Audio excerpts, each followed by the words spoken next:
Nagsimula sa isa, naubos ang 5, hanggang umabot ng 15.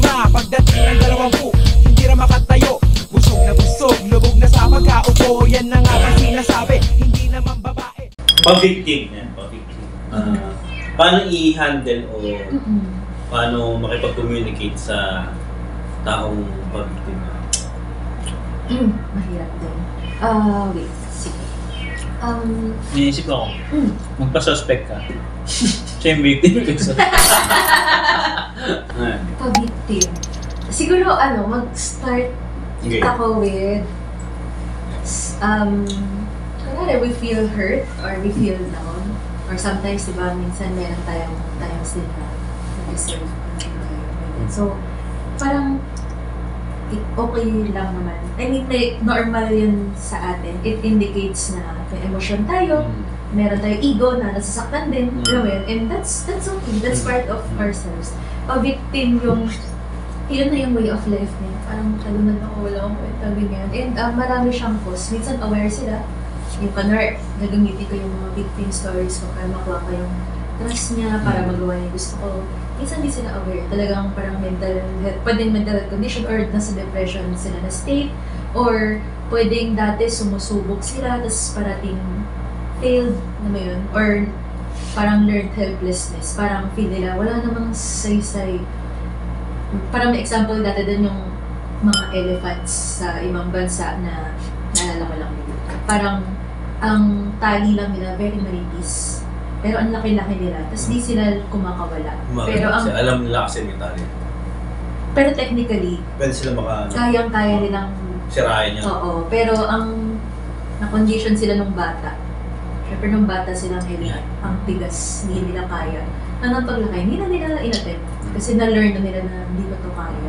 So, yung pa-victim, maraming facets, no? O, pwedeng ganun, learned helplessness, pwedeng secondary gain, hindi ka.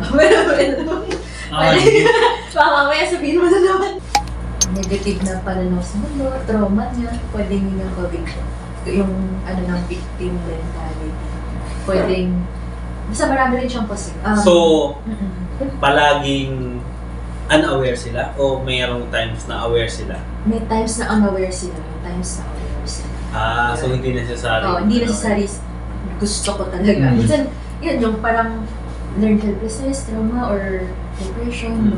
Pero, yun nga, how do you deal with it? Siyempre, kung may relationship ka, I love you.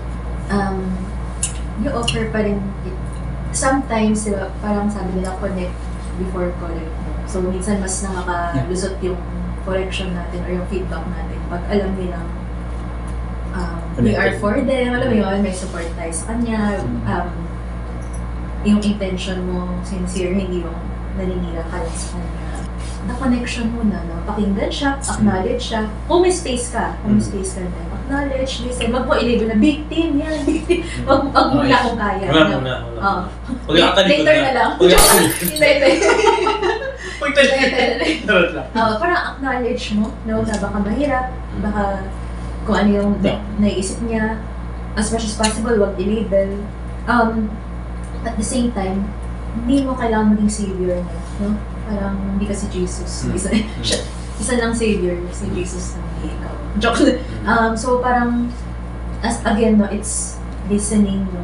Not necessarily fixing, kaya na kung di mo kaya, or affirm mo rin siya sa mga kakayahan niya. Like, for example, meron siyang, for example, meron siyang problema sa ganito, sa pera, whatever, ganyan. Hindi mo kailangan sagutin nun, or pwede kang mag-suggest na, halimbawa, help kita gawa resume, help kita dito sa aspect na to. Parang nudge mo lang siya in the right direction, pwede yung gano'n. You also encourage yung self-efficacy na, kaya mo, na mo, ganito nga eh. Or kapag nakita mo he or she is doing the right thing, or papunta sa nagpupusa, i-affirm mo yun, no? I-reinforce na parang catch him or doing something na right. At the same time, pag sobrang pag-itis, affect ka na, pwede rin talaga yung, sige, hirap na siya. No? Parang it's your emotion. Sige, parang Pabayaan mo na siyang pwede rin mag-express. yun, no? Pabayaan mo, let them. Hindi mo kailangan na, Labelan. or ako Pigilan. mag-save sa'yo niyan. Ako responsible for you. Oo. Pwede makisimpati lang yun. Paano kung marami na siyang, maraming na napapahamak sa ginagawa niya? Dahil sa pag-victim niya. Hindi pa ako lasing. Yun, pwede rin Kasi, ando naman tayo sa idea na, sige, pakawalan mo na siya. Hayaan mo siya. Pero, ang nangyayari, medyo harmful na yung freedom na to express. Medyo harmful na yun. Kasi nga, napoproject na siya yung kawawa. Diba? Siya yung kawawa, ito ganyan. Tapos yung iba, yun na yung parang, siya na yung may cause. Kung ba't ako kawawa. Diba? So, paano pagka ganun? Na, ang na ipoproject na yun, yung nasa labas niya, yung may kasalanan, yung may mali. Dahil siya yung victim eh. Ang naisip ko two things. Pwedeng, may connection kayo, or may ikaw or two or three concerned. Pwede naman nag-offer ng constructive na feedback na naintindihan namin yung pinagdaanan mo, pero ito yung naging effect sa iba. Another is, pwede i-direct sa kanya yung tanong na, so what is in your power? What can you do about this?